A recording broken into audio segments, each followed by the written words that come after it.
a ir a Romanos capítulo 15, continuando con esta serie de mensajes sobre la carta de Pablo a los romanos. En esta ocasión, en el capítulo 15, donde tuvimos la lectura devocional, los versos del 1 al 13, y hemos titulado este mensaje ¿Somos uno o no lo somos?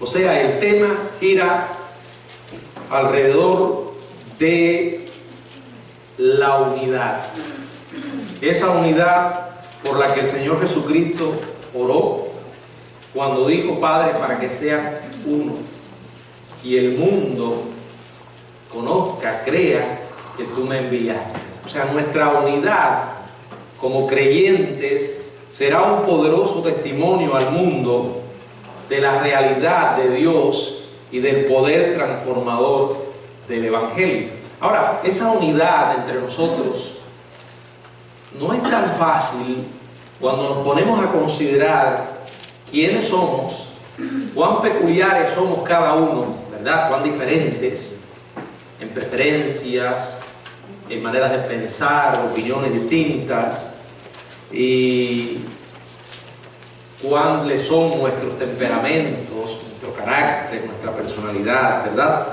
Sin embargo, a pesar de todo eso, es posible estar unidos. Y esa es la idea de Romanos capítulo 15, en torno a la unidad, a pesar de las diferencias. Si ustedes recuerdan, en el capítulo 14 estuvo hablando acerca de las diferencias de opiniones sobre asuntos no esenciales, lo que hemos llamado cuestiones de conciencia o asuntos que son moralmente neutros, que no tienen nada que ver con verdades básicas de la fe, en la cual los creyentes podemos discrepar. Hay opiniones distintas, donde Pablo clasifica entre los cristianos débiles y los cristianos fuertes. Sin embargo, enfatiza por encima de estas diferencias el amor al hermano, el amor al prójimo. Vamos a orar. Padre, gracias por la bendición de poder traer tu palabra en esta tarde. Gracias, Dios mío, porque ella es lámpara a nuestros pies y lumbrera a nuestro camino. Padre, ilumínanos ahora para entender tus verdades, y también, Señor, danos humildad para obedecerlas. En el nombre de Jesucristo. Amén.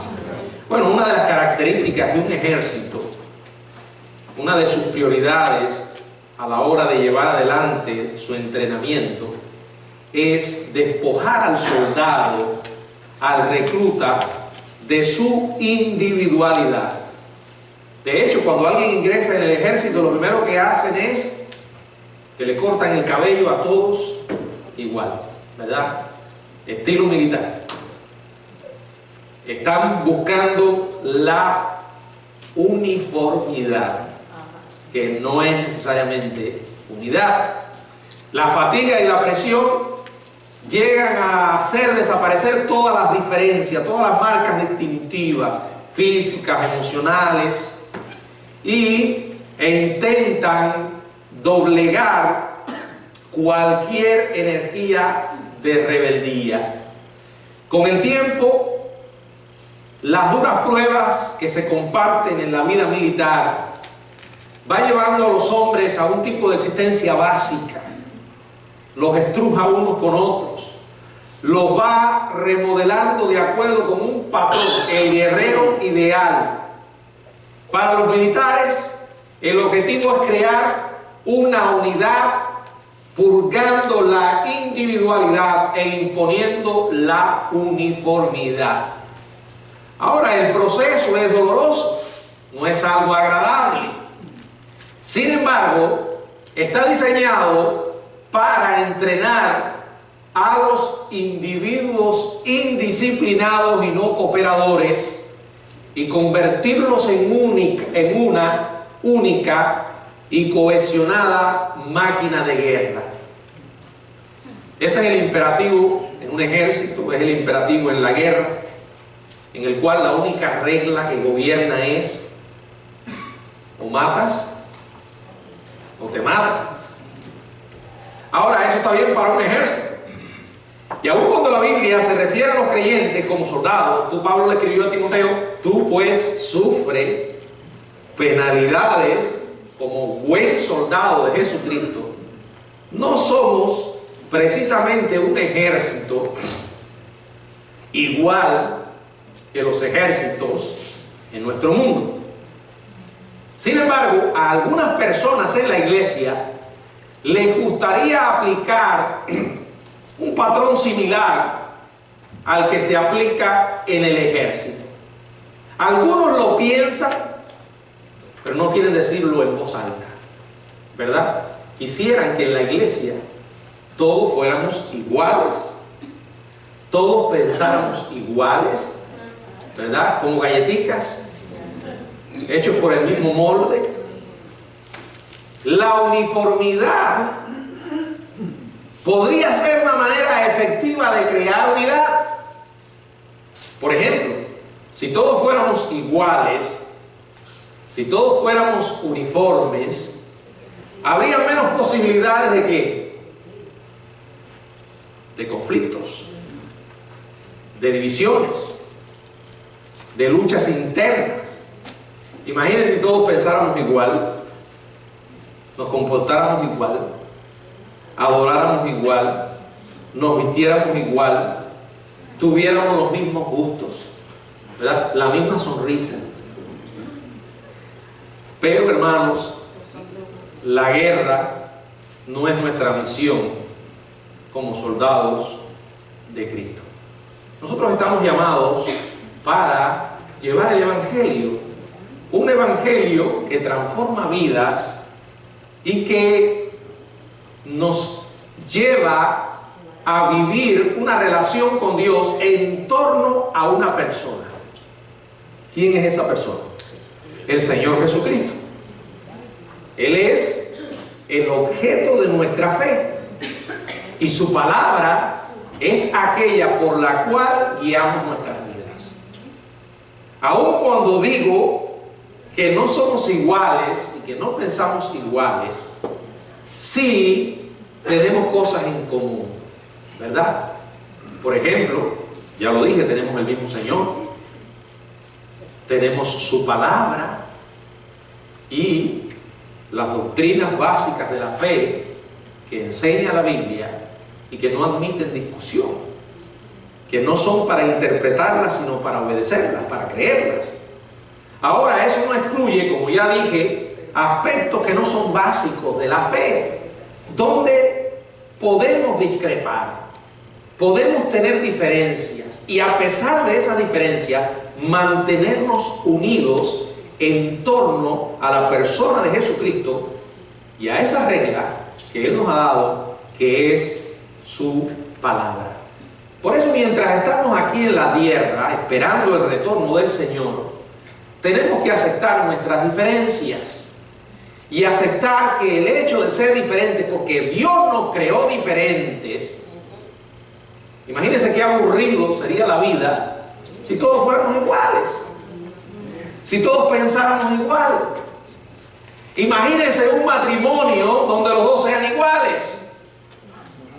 Sería terrible. Afortunadamente uno suele buscar a la persona diferente, ¿verdad? Y aunque eso también implica una gran dosis de conflictos, hace el amor, el matrimonio más divertido, ¿verdad? Somos diferentes. Esto puede traer fricciones, desencadenar conflictos. Sin embargo, el Señor nos enseña en su palabra cómo podemos manejar esas diferencias. Ustedes recuerdan que en el capítulo 14, el apóstol Pablo estuvo hablando acerca de dos temas: la cuestión de comer alimentos que habían sido sacrificados a los ídolos.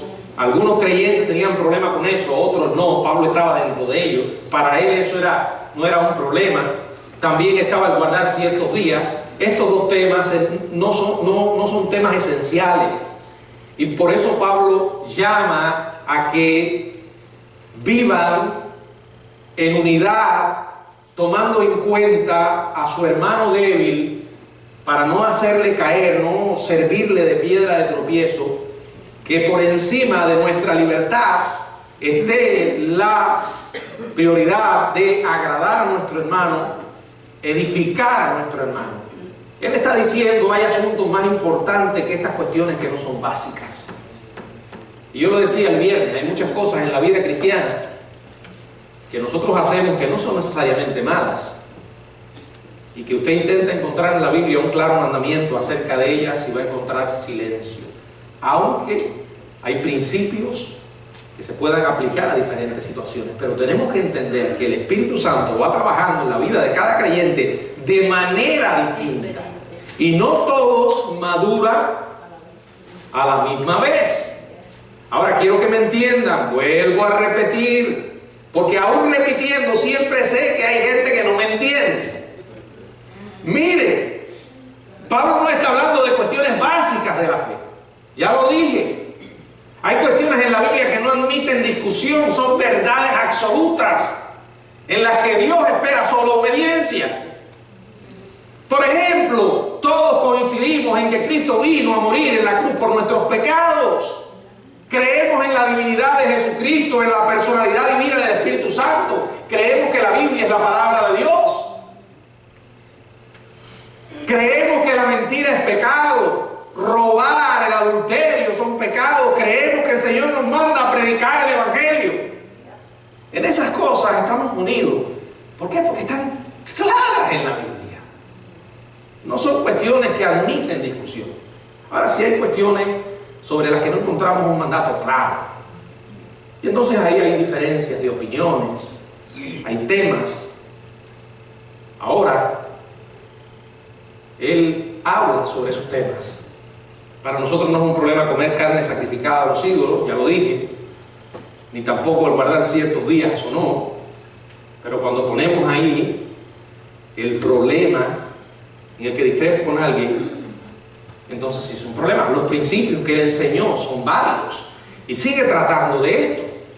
Y está hablando de esto pensando en el factor unidad. ¿Cómo podemos estar unidos a pesar de las diferencias? Y hay varias cosas que menciona aquí Pablo que quiero compartirles rápidamente. Primero, la responsabilidad de los fuertes para con los débiles. Versos 1 y 2. Así que los que somos fuertes, quiero que observen que Pablo se está incluyendo entre los fuertes. Debemos soportar las flaquezas de los débiles y no agradarnos a nosotros mismos. Cada uno de nosotros agrada a su prójimo en lo que es bueno para edificación. Él dirige su enseñanza a los fuertes, entre los cuales él se cuenta. Los fuertes incluye a los que no son débiles en la fe. El verso 1 lo dice del capítulo 14. Recibid al débil en la fe, pero no para contender sobre opiniones. Dice el verso 2 del capítulo 14 que tienen una fe que les permite ¿qué? Comer de todo. O sea, son personas que no tienen escrúpulos en cuanto a estas cuestiones religiosas, digamos, estos asuntos. Puede tratarse de alguien que está llevando a cabo una acción que no considera nada, que ha buscado en la Biblia un claro mandamiento al respecto y no lo encuentra, ha conversado con otros creyentes y al final está convencido de que lo que está haciendo, lo que quiere hacer no es malo. Sin embargo, se da cuenta que hay otro hermano para el que eso sí es un problema. Repito, estamos hablando de cuestiones no esenciales. Son esos temas de los que Pablo dijo, todo me es lícito, pero no todo conviene. Ahí Pablo no está hablando de pecados, de mandatos claros de la Biblia, porque si no, entonces no hubiese dicho, todo me es lícito.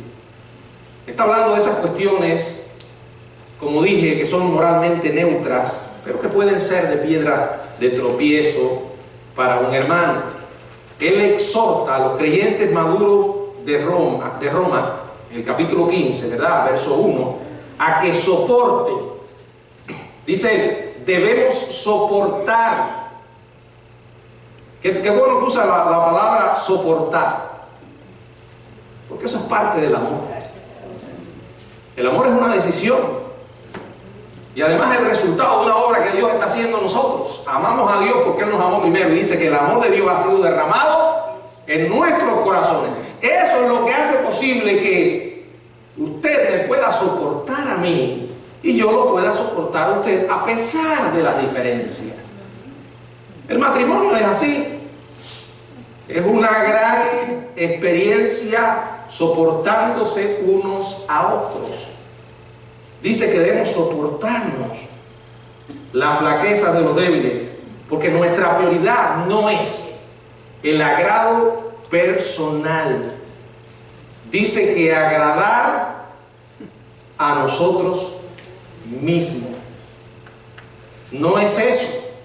Dice el verso 2, cada uno de nosotros agrade a su prójimo.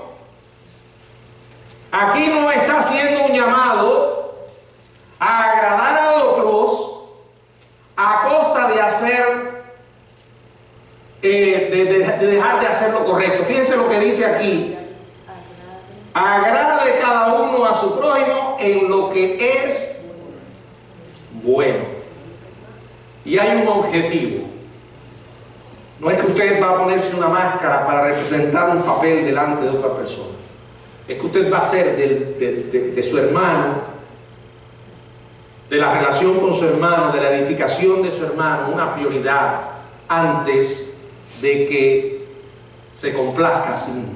Porque dice la palabra que esto que es bueno y edifica. Ahora, hay un ejemplo para esto. Hay un modelo para este tipo de actitud. ¿Quién es?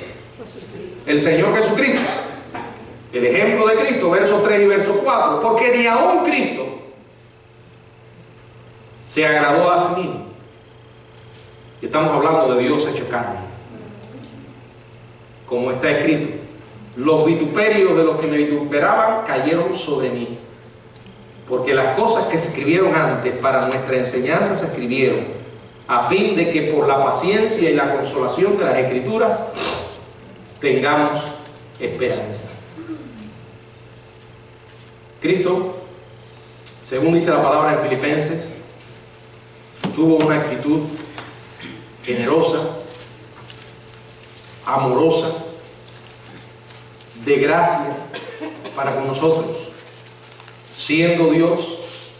Dice la Biblia en Filipenses capítulo 2, verso del 5 al 8, haya pues en vosotros este sentir que hubo también en Cristo Jesús, el cual siendo en forma de Dios, no estimó el ser igual a Dios como cosa a que aferrarse, sino que se despojó a sí mismo tomando forma de siervo, hecho semejante a los hombres, y estando en la condición de hombre se humilló a sí mismo, haciéndose obediente hasta la muerte y muerte de cruz. ¿Qué ejemplo tan perfecto de alguien que deja un lugar de elevado honor para venir a este mundo miserable, a este mundo y cargar con la debilidad humana y sufrir, como dice la palabra, experimentar la más humillante de todas las muertes? Fue una actitud de renuncia. Dejar su confort, su gloria por el débil. Es el ejemplo que Pablo pone, y para esto cita el Salmo 69, verso 9, que dice, y los denuestos, o sea, los vituperios de los que me vituperaban cayeron sobre mí. O sea, es el lamento de aquel que sufre. Y de paso, encontramos un énfasis acerca del permanente valor de la Escritura como una fuente de esperanza. Si usted ve allí lo que dice el verso 4, porque las cosas que se escribieron antes para nuestra enseñanza se escribieron, a fin de que por la paciencia y la consolación de las Escrituras tengamos esperanza. Hay varias cosas que dice este versículo y quiero mencionárselas rápidamente. Es el valor de las Escrituras, el valor comprensivo de la Biblia. Todo lo de la palabra de Dios, desde el libro de Génesis hasta el Apocalipsis, es beneficioso para instruir. En segundo lugar, la Biblia es un libro que no pierde relevancia. Aunque fue escrita hace años, para culturas ahora extintas, la palabra de Dios enseña principios que son eternos, que se aplican a nuestras vidas a lo largo de todo el tiempo. Y como dije, aún en esas cuestiones no esenciales, el Espíritu del Santo trabaja en cada uno de manera distinta. En la medida en que uno busque de Dios, se nutra de su palabra, hay principios que el Espíritu Santo los toma y va obrando en nuestra vida. Y nos lleva a tomar decisiones de acuerdo con esos principios sobre diferentes situaciones que, como dije, aunque no se mencionen directamente en la Biblia, uno tiene una posición al respecto. ¿Por qué? Porque Dios ha trabajado con nuestra vida. Puede ser que mi posición sobre el asunto no sea exactamente la misma que otro hermano en la fe. Pero el énfasis, recuerden, está en permanecer unidos a pesar de las diferencias. Y en tercer lugar, la aplicación práctica de la Biblia, al aplicar sus principios, nos ayuda a superar retos y a cultivar el espíritu de confiada seguridad. Inmediatamente después Pablo da una bendición, versos 5 y verso 6. Pero el Dios de la paciencia y de la consolación. Es interesante que use estas dos palabras para describir a Dios. Dice, os dé, ¿dónde? ¿O a quiénes? Entre vosotros un mismo sentir según Cristo Jesús. En otros textos se traduce la misma mente, para que unánimes, a una voz, glorifiquéis al Dios y Padre de nuestro Señor Jesucristo. Es posible la unidad de los creyentes, aunque esto no necesariamente signifique que todos tenemos que pensar igual. Ese tipo de pensamiento colectivo no fue lo que Jesús vino a fomentar, es más, vino a quebrarlo. Ya sufrimos demasiado con la influencia de otras personas que quieren que nosotros pensemos exactamente igual que ellas. Y lo que me llama la atención es que cuando usted se encuentra con alguien así y escarba un poco, se da cuenta que lo que está tratando es de imponerle a usted un prejuicio o un concepto que tiene puramente humano, que no tiene nada que ver con la Biblia. Y como yo lo he dicho, lo que dice la Biblia hay que obedecerlo, pero lo que no dice, nadie tiene el derecho de imponérselo a otros. Fíjense que aquí se dice, tengan el mismo sentir. ¿Según quién? La mente de Cristo está revelada en la Biblia. Su persona está en la Biblia. Podemos conocer sus verdades en la Biblia. Dice ahí, según Cristo Jesús. O sea, no es tratar de seguir el modelo de otro, ¿no? Una orquesta sinfónica es una perfecta ilustración. La iglesia es una orquesta. Somos instrumentos tallados por el artista. Tocamos una partitura escrita para nosotros por el compositor, lo cual permite que las notas individuales creen armonía. Y estamos sintonizados con el tono perfecto que vive dentro de nosotros. Por eso podemos tocar al unísono, interpretando la obra del maestro, del compositor, con pasión. Y el resultado es la gloria de Dios. Dice la Biblia, para que unánimes, a una voz, glorifiquéis al Dios y Padre de nuestro Señor Jesucristo. Es realmente doloroso cuando las iglesias se dividen por cosas no esenciales, por puras opiniones. Y yo siempre tengo una regla en cuanto a esto. Si usted está discutiendo con alguien acerca de estos asuntos no esenciales, acepte que la persona no se va a poner de acuerdo con usted, ni que usted le va a imponer su criterio. Y recuerde que por encima de ese tema está el Señor Jesucristo. Hay muchos temas, hermano. Yo puedo mencionárselos aquí y nos vamos a medida que pasan los días, a uno siempre le viene a la mente diferentes cuestiones, opiniones políticas, tradiciones, preferencias en cuanto a cómo pasar el tiempo. Algunos creen que ciertos entretenimientos son malos, otros no. Hasta el mismo tema, yo lo decía en estos días de la Navidad, cuando llegue el tema de la Navidad te encuentras con cristianos que no debes poner un arbolito, otros creen que no hay ningún problema, que no debes usar decoraciones. De hecho, algunos creen que no se debe hacer nada en Navidad, porque es una fiesta pagana. Es un tema, es un tema. Otros que si es malo ir a la playa o no ir a la playa, ver ciertos programas, y volvemos a lo mismo. Tenemos que confiar en la obra que el Espíritu Santo hace en los creyentes. Cuando la gente se somete a un tipo de conducta por tu presión y la mía, lo que estamos convirtiendo es un monstruo, o sea, un hipócrita. Estamos formando un hipócrita. Alguien que está actuando para agradarle a usted y no al Señor.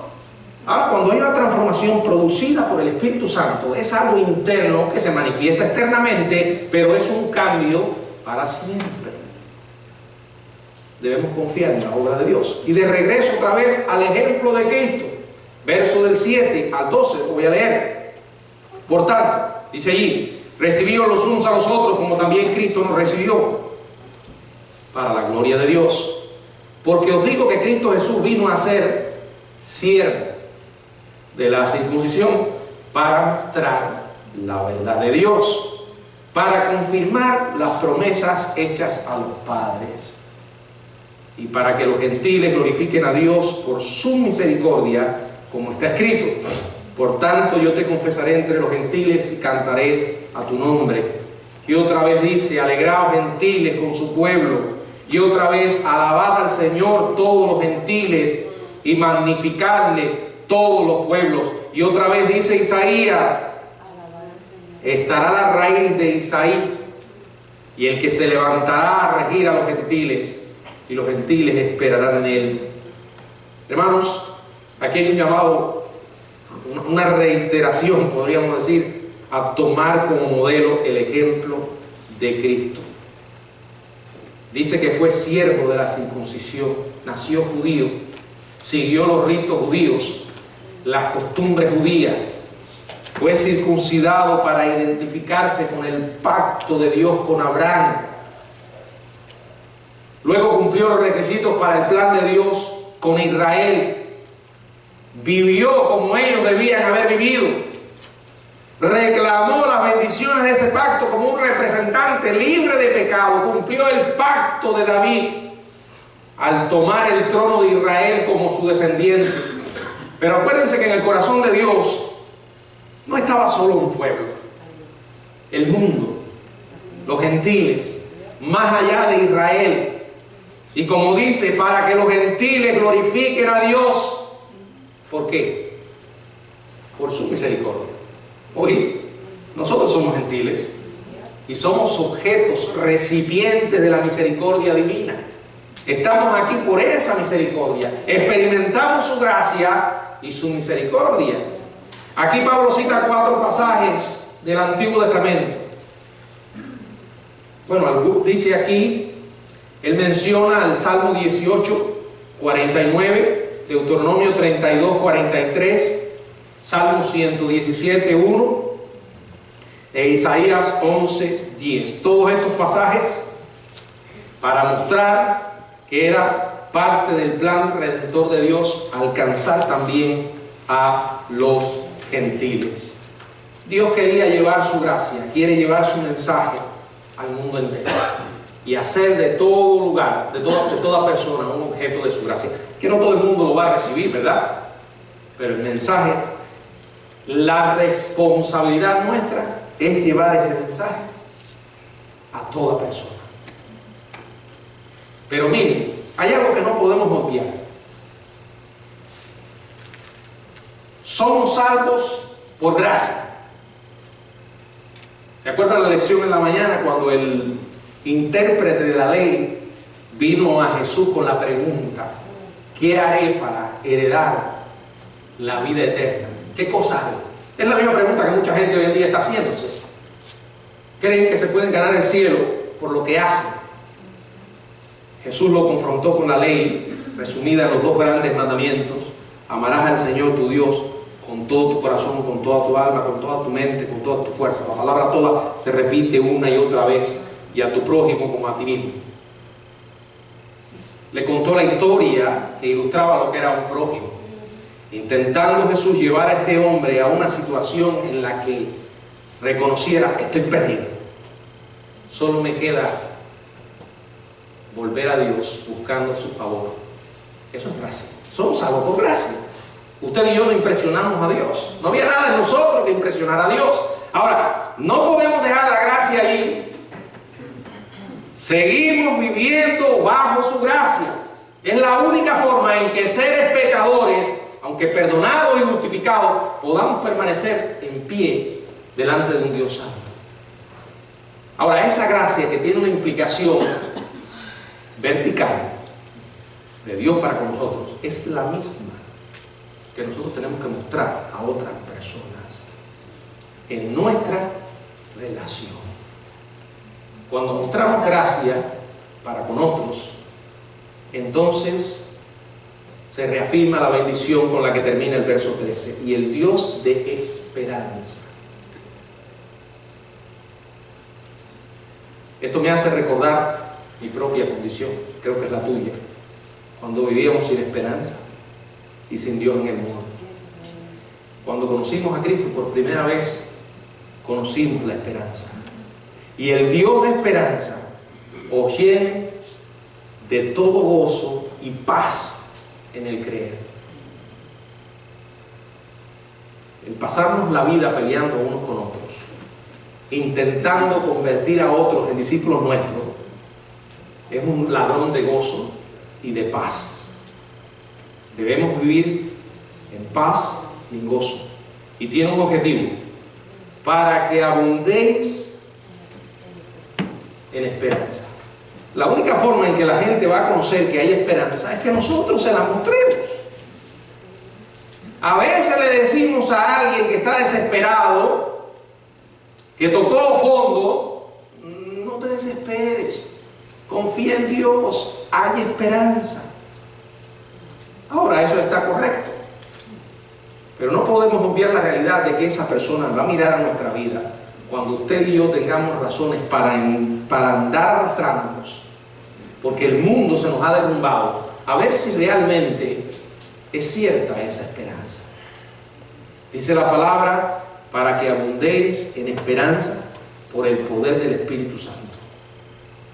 Hay unidad, debe haber unidad en el cuerpo de Cristo, y esa unidad no es uniformidad. Recuerden, no somos iguales. Dios nos creó diferentes.